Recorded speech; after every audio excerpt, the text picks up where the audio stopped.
We've all been there, right? You see something online, you click buy, you pop in a password, and just like that, it's on its way to you. It feels so simple, so seamless. But have you ever stopped to think about what's really happening behind that one little convenient click? Because that simple action, well, it's a huge leap of faith. You're placing an immense amount of trust in a third party. And it brings up a really important question that we don't ask nearly enough.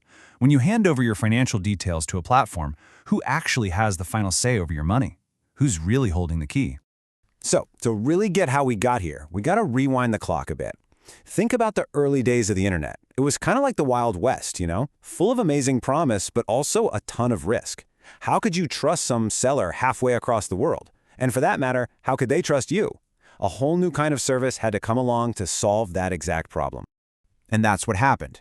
A new service appeared, and it positioned itself not as a bank, but as your trusted pal for payments. And this idea, this revolutionary concept of a neutral third party holding the money safely, it completely unlocked global e-commerce. It built an entire empire on a single powerful foundation: trust. But you know how these things go. Over time, that foundation started to shift. As the platform ballooned into this global giant, the human element, the very thing that built all that trust in the first place, it just started to fade away. And it was replaced by something way more powerful and a whole lot more mysterious: the algorithm. And this, right here, is the core of that shift. We went from a service that really felt like a partner you could trust to a system that acts more like a controller.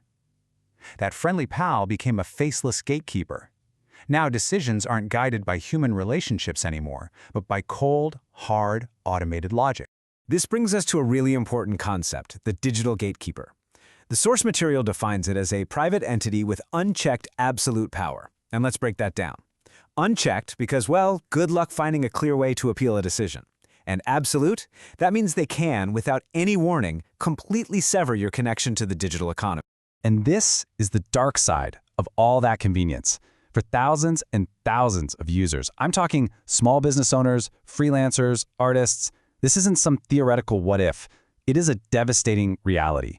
I mean, what happens when the gatekeeper decides to lock you out and they won't even tell you why? The consequences are immediate, and they are catastrophic. Your money is frozen. Your ability to do business is just terminated. Years of hard work, your entire livelihood, can be wiped out in an instant. And the worst part? No explanation. And no one to call. So how does a system like this get so much power? Well, first, there's often no real human oversight. The final decision is made by some black box algorithm that you can't reason with. And crucially, these companies often operate outside the strict regulations that our traditional banks have to follow. That means you, the user, have way fewer protections. Your financial freedom? It's effectively gone. So this all leads back to a fundamental trade-off that's right at the heart of our modern digital world.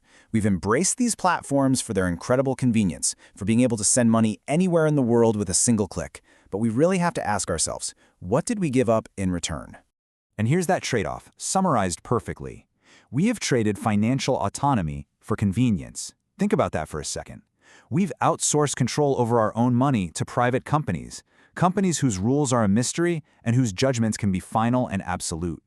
Which leaves all of us with one final and maybe a little unsettling question. When a private, unregulated company can decide whether or not you get to participate in the economy, is your financial freedom really free at all? Or has it just become conditional?